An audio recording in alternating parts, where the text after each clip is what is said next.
என்பது, என் சுயம் என்பது, என் சுய சிந்தனை என்பது மிக மிக முக்கியமானது. அது அடுத்த தலைமுறைக்கான மிகப்பெரிய வாசல் என்பதனை புரிந்து கொள்வதற்காக நாம் படித்துக் கொள்ள வேண்டும். எந்த புத்தகமாக இருந்தாலும். இப்போ ஒரு புத்தகத்தை பார்த்தேன், ஒரு 10 நாள் இருக்கும்.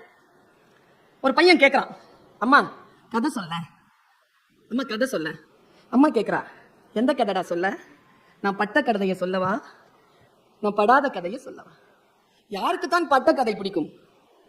பிள்ளைகள் என்ன சொல்வீர்கள்? அம்மா ஏதாவது கஷ்டத்தை பத்தி எப்ப பார்த்தாலும் உங்க அப்பா இப்படி பண்ணாரு, உங்க அம்மா இப்படி பண்ணாங்க, கஷ்டத்தையே சொல்லிட்டு இருக்காதுமா, ஜாலியா இருமா சொல்றீங்களா இல்லையா? பிள்ளைகள் கேட்டார்கள், பட்ட கதை வேண்டாம் அம்மா, படாத கதை சொல். படாத கதை சொல்லி சொல்லி வளர்ந்தான் அந்த சிறுவன்.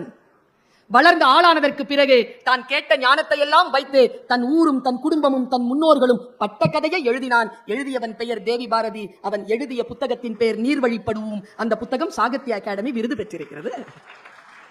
படித்துக் கொள்ளுங்கள்.